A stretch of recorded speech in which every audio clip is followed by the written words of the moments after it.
Hello, everyone, and welcome to Dreamleapers Inspiration. I'm your host, Harriet Cole. As always, honored to be here with you now.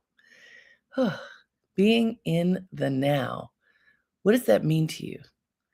I know anybody who tunes into this broadcast is consciously taking a breath, taking a moment, saying, I am literally going to spend a few minutes. We're together on this broadcast for a half hour. Some people stay the whole time. Some people just jump in for a couple of minutes. But you make the commitment to be here now. And I greatly appreciate that. I think it's tough in the world of distractions in which we currently live. It's tough to be still for any amount of time. It's tough to be still for a long period of time. It's crazy that a half hour seems like a long time these days, but I think that the last time I checked, like Facebook says that if people stay on Facebook on any particular post for 3 seconds, that counts as paying attention. Isn't that crazy? 3 seconds. What can you take in 3 seconds?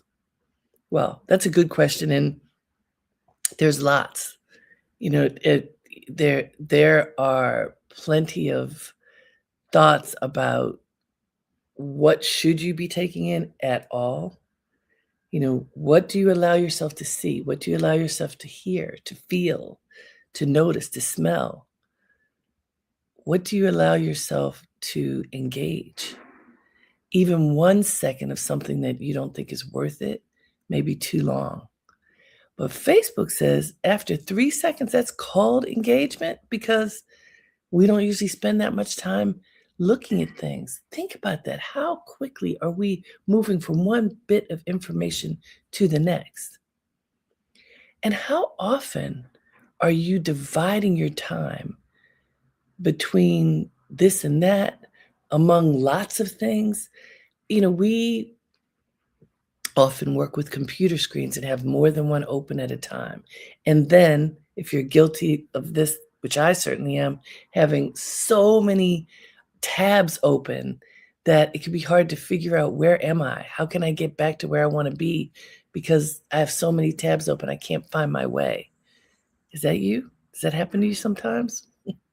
It happens so often to many people. And that particular thing happens to me a lot. I leave things open so that I will remember, yeah, you were looking at this, and I don't close it until I'm finished. Well, then the juggle is on. How many things am I supposed to be paying attention to at the same time? How efficient are you when you have all these tabs open?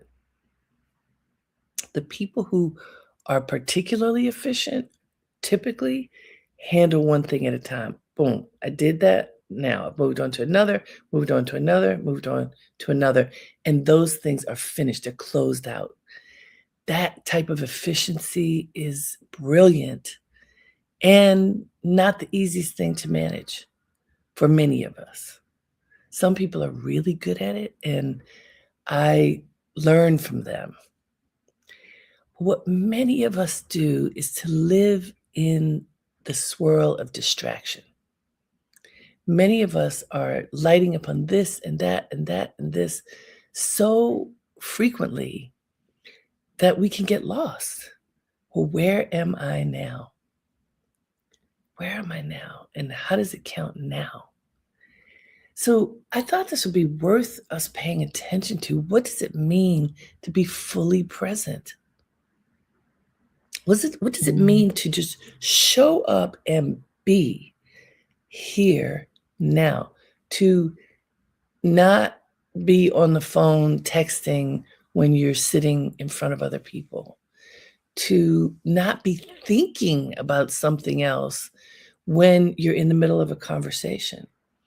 To be fully present, to just be, to be still, to be alert. And how often do we do that? And I guess I'll ask it differently. How often are you navigating more than one thing? Are you balancing lots of balls in the air? And what happens if you have a lot of balls in the air? Usually they start falling on the floor. How do you navigate your life? How often do you find that you pause and are fully present?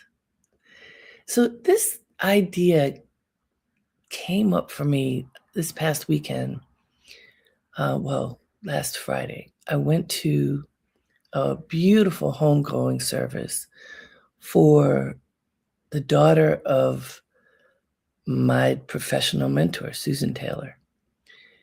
You probably know her. She's now Essence Magazine Emerita. She was there for more than 30 years, building it to become this incredible beacon of light for Black women and Black families. And I had the honor of working there for 11 years in the beginning of my career.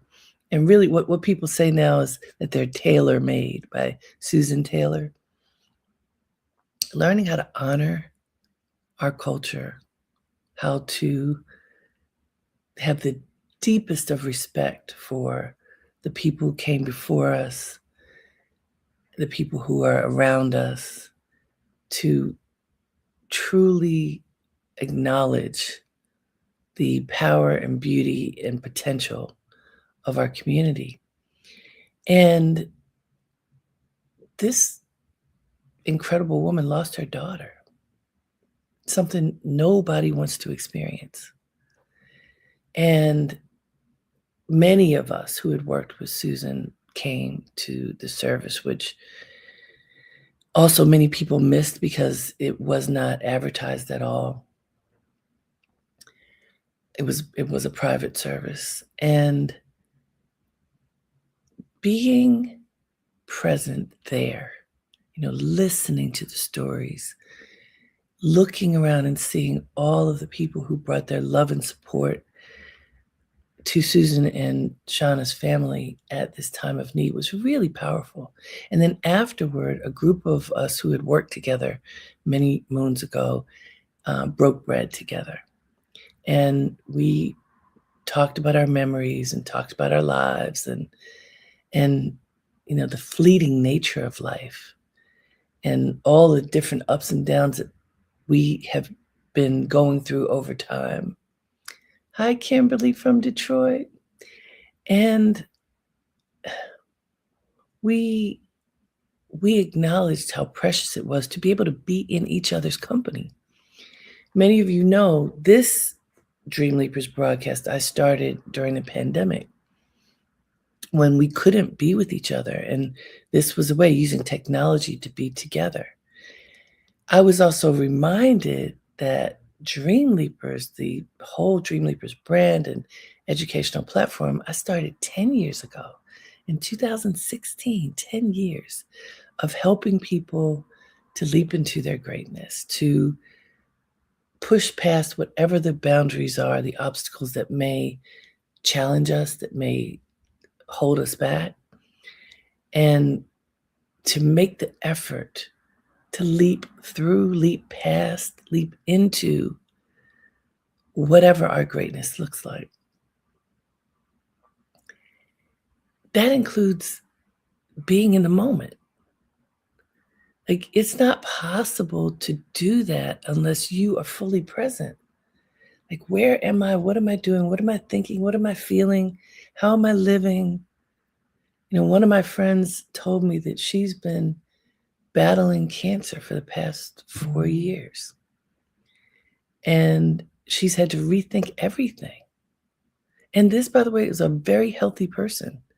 Of all the people you could imagine, she is not one who I would have put on the list of being ill. We never know what people are going through. She didn't put herself on that list. She had taken great care of herself, and still she was struck by cancer and is fighting this battle. Being fully present, being in the now, being here, not wallowing in self-pity, not worrying about the future, but being present, dealing with whatever is before you, practicing gratitude for this moment, choosing to keep good company, that lesson of my mother and grandmother that I will never forget. Who are you surrounding yourself with? And do they deserve to be in your life? Do you need to rethink who's in your life? If you are fully present and you look around, does your life look like you want it to? And if it doesn't, what can you do about it? Don't put off until tomorrow what you can do today. Why? Because tomorrow is not promised. This moment that we're in is what we have. And are we living it to the best of our ability? Or are you possibly saying, well, tomorrow I'll do that. Tomorrow I'll be better. Tomorrow I'll handle whatever it is I was supposed to do. That thing that's been bothering me, oh, I can't deal with it now. I'll deal with it tomorrow. I teach at FIT and I tell my students, do the hard homework first. Tackle the big things first. Don't put off what needs to be done. And this is for absolutely all of us. We all do it sometimes. Don't put off what you need to do now.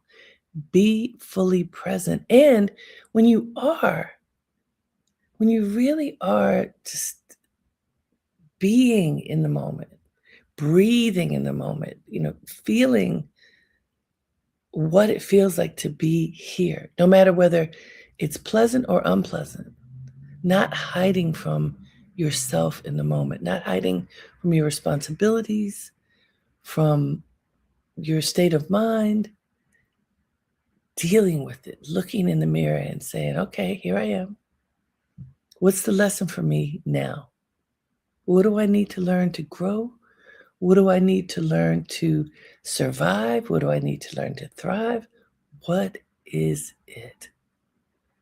So let's look at the quote. It's a very simple, short quote that I found.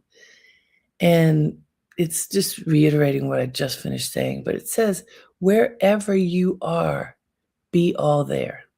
It's from Jim Elliott. It's simple, but sometimes simple is what we need. Wherever you are, be all there. Now, simple does not mean it's easy to do. How often are you distracted?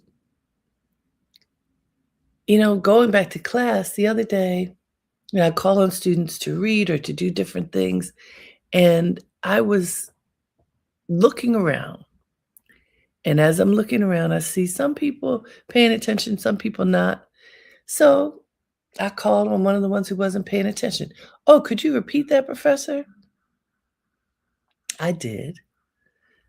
But the person asked for me to repeat because he wasn't paying attention. How many times do you need things in your life to be repeated because you weren't paying attention? How many times have you been in the room but not in the room? Sometimes they call it daydreaming.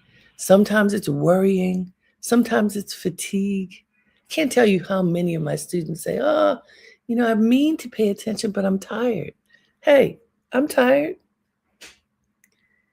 Wherever you are, be all there. What happens if you do that? What happens if, you adjust your posture so that you are not sitting back and chilling? I learned that if you sit in the middle or to the front of your seat, not slouched back, it helps you to be aware, alert. You put your feet flat on the floor so that you ground your feet into the ground, into the floor, wherever it is, and it helps you engage your power. You hold your stomach muscles in and sit up straight. You sit up straight, you relax your shoulders, but you sit up straight and you breathe.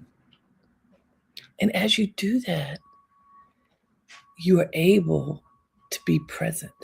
You're able to come back to center, come back to center, come back to center because you've engaged your body to be present. So if you are resting, if you're laying on the sofa, if you're slouched in a chair, if you have not engaged your body so that you will be alert, don't be surprised when you're not alert. If you are watching TV, playing music, listening to a conversation, doing something else when you were supposed to be doing something. What happens? You don't get it all. You get a little bit of it, but you don't get it all. And then you have to repeat it. Who wants that? Like, the efficiency of time comes when you get it the first time. So wherever you are, be all there. Be present. Like when I was sitting with my friends, some of whom I hadn't seen for years, as we're sitting and reminiscing, we were present. We were so happy to be together. And we were able to put our phones down. We were able to just recognize that this is a valuable moment. Let's just be here. Nobody had to say anything. Even our one friend who was waiting for an important call was apologizing when she had to look at her phone because we had engaged each other in such a way that we wanted to be together. And that was more important than whatever the outside distraction was. When you do that, when you show up fully to whatever's happening in your life, it's sweeter. You also remember better. And if you're with other people, they appreciate it because they don't see you wandering off, thinking about something else, you're doing something else, not paying attention. Be fully present. When you say you're going to do something, do it. When you pivot to something else, do that. You know, I often say that I don't really believe in downtime, so to speak. It doesn't mean that I don't believe in rest or vacation or fun, but downtime connotes to me wasting time. Now, I could have the wrong idea about this, but downtime to me is when you just, it's not even just not doing anything, because you're not doing anything. Could be taking a nap, could be talking to a friend. But those are particular things. Downtime just feels to me like, mindless time, wasting time. I don't believe in wasting time. I think it's really important for us to make every moment count, even if how you're doing that is being still, meditating, taking a nap, taking a walk. But when you do it, how can you continue to engage your soul, your spirit, to be here now, to be fully present? When you do that, inspiration flows through you. You know, if you are being fully present and someone approaches you, you can figure out a way to support that person more easily than you imagine because you're seeing the person. Your eyes are open, your heart is open, your ears are open. You're noticing the scene before you, you're noticing the person before you. And even if all you're offering is acknowledgement that I see you, that counts. People crave being seen, crave being heard, and being appreciated for who they are. And too often, somebody walks right by and you don't even see them because you're distracted. You're lost in your thoughts. You're doing something else.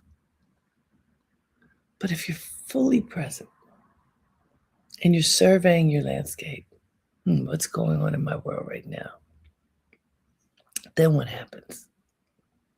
So I want you to think about how you spend your time, starting with how you get up. Do you take a moment to breathe and be? Just be present, be awake. You know, engage your being, stretch, feel your body. What do you think about? What are those first thoughts that you have? Who do you think about? In the who, does it include yourself? Do you think about tending to you, about being quiet, quiet, and quietly present? And just noticing, checking in with yourself. How do you feel? What do you need? How can you get what you need? What does it take for you to get what you need? There's a woman called Lauren Wesley Wilson, who's a creator of Color Calm. And she wrote a book that's so practical and so good. And it's What Do I Need? Is the title. What do I need? Do you ask that question of yourself? What do I need? I love how she framed it in her book, because she talks about what she does with Color Calm is before an event is over, people are talking, networking. That's the point of Color Calm, for people to connect with each other and possibly support each other in whatever their endeavors are. Before she leaves a place, she says, we have to ask this question of each other. What do you need? And what do I need? And how can I be in a space where I can get what I need? You only can get it if you somehow articulate it. People cannot read your mind. Now, you say it and then, wow, a door opens. You're like, how did that happen? Because you said it. Because you surveyed the moment. You've already surveyed the moment of your own life. Okay, what do I need? And am I brave enough to say it? And am I in the right space to say it? In the right room to say it? And if I'm not in the right room, in my fully present moment now, what can I envision the right room to be? And then how can I get there? Really important, basic questions, but things for us to think about rather than stumbling into one moment after another. Oh, yeah, I'm going here. So-and-so said go here. I'm going here. Sometimes that's the thing to do, but is it? That's where taking a moment and being still and meditating and really getting to that place of center, that grounded place, helps you. Because when you do that, you can notice, oh, this is good. This is a good idea. This is a good contact for now. This is a lead that would be great for me to follow up on. This feels right. And not only this feels right, but then you work to make it happen, right? It's not that hard to do, but it does require focus. And focus has everything to do with being fully present. Your focus gets divided into so many parts. If you're thinking about this and that, and I've got all these things to do, and how am I going to get them all done? And you go on and on and on like that. That is not the goal. That is not the goal. The goal is focus. The goal is clarity.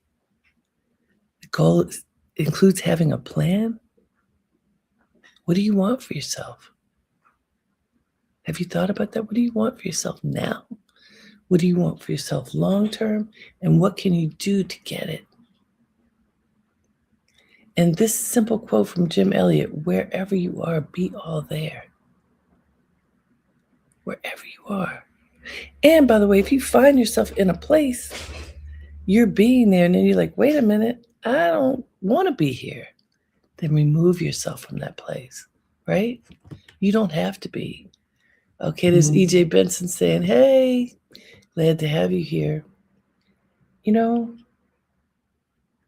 if the time has run out for you to be in whatever the place is, leave, right? If you don't want to be someplace, don't check out in your mind, but stay there. Physically leave, right? Hey, Bethune, physically take yourself out of a situation where you shouldn't be. Don't be halfway present, because it might even be sending the wrong signal, sending a mixed signal. You're in a place and something's happening that you don't agree with. Don't have your physical being there. Exit. Take your mind out of a situation and a place if it is not serving you. Have you know that the definition of yoga is union. It's union of mind, body, and spirit. When all three are aligned, you are at peace and you have clarity because you're not telling yourself one thing, doing another. Don't Peace is something that I want every day. And there are many things that I do in order to get it. Another thing that I had said to this group of women after Shauna's service is that I practice forgiveness every day. And let's see, what is Bethune telling me? If you have a lingering item in the back of your mind, if you break it down into groups, it's not fully resolved, but you're working on it. It sometimes pops up while I'm with people. Yeah, well, see, there's the thing. We're a work in progress. That's why it's an action to be fully present. And why meditation is so good, because when you're still and silent, things do come up and then you can explore them and learn from them and make decisions about them. And aha moments come up at all kinds of times. If you're paying attention, what can happen? I think what can happen is that you can resolve things that aren't serving you anymore. You can get to next, which is not always easy to do. But you can't get there if you're not paying attention. That part is for certain. You absolutely must pay attention and be reflective in order to come to a moment of awareness. And the moment of awareness comes much more easily if you have committed to being fully present in the moment. So what I was mentioning a moment ago is practicing forgiveness. So for me, part of being able to be fully present is practicing forgiveness. There have been relationships in my life, things that have occurred for which I'm resentful, for which I'm angry, for which I'm hurt. And I'm saying this in the present tense because sometimes I still feel it. But what I have worked to do, and I should say continue to work to do, is to forgive whoever hurt me, however they hurt me, when I feel it, when I remember it, to practice forgiveness in that moment, to actively practice forgiveness. I forgive you for hurting my feelings. I forgive you for being mean. I forgive you for ignoring me. I forgive you for not being able to love me the way that I want to be loved. I forgive you for not seeing me for who I am. I forgive you for being unkind. And by the way, I forgive myself for sometimes not being strong enough in these situations to just let it roll off my back. I forgive myself for allowing people to hurt me. I practice forgiveness every day, and it allows me to be fully present.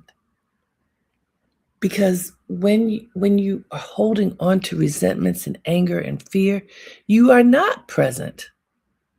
You are not in the moment. You are in the past. You're stuck somewhere if you are having resentment, if you're having anger. If fear could also be because you're projecting into the future. Oh, I think this is going to happen. So that is not being fully present wherever you are. I'm telling you, this is not easy to do.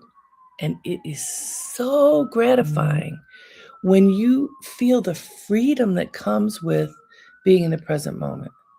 Okay, right now, what can I do? What can I do to take care of myself in this second? What can I do right now? And I want to tell you that when you are in the moment and you look around and you see what's going on, you have strength if you stay in the present. Like, okay, this is what I see that's happening now. And it could be, now is not the right time for me to deal with this. I'll talk to you later.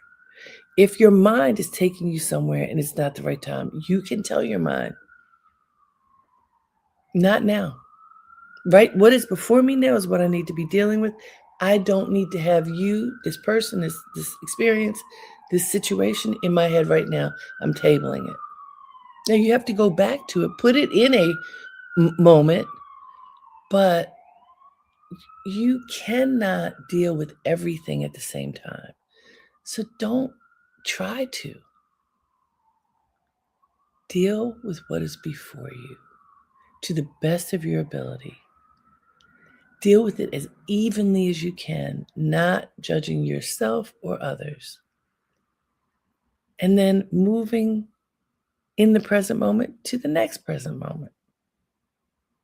Staying alert, staying clear, staying in your power. It works. So I want you to practice this. Use the breath to help you come back to center. And see how gratifying it is for you to continue to claim your power no matter what the circumstance. Value the moment, value the people you're sharing the moment with, and enjoy it. Let's try it together. Thank you so much for joining today. I hope this helps you to move through your day with strength and clarity. Until next time, have a great day and make it count. Namaste.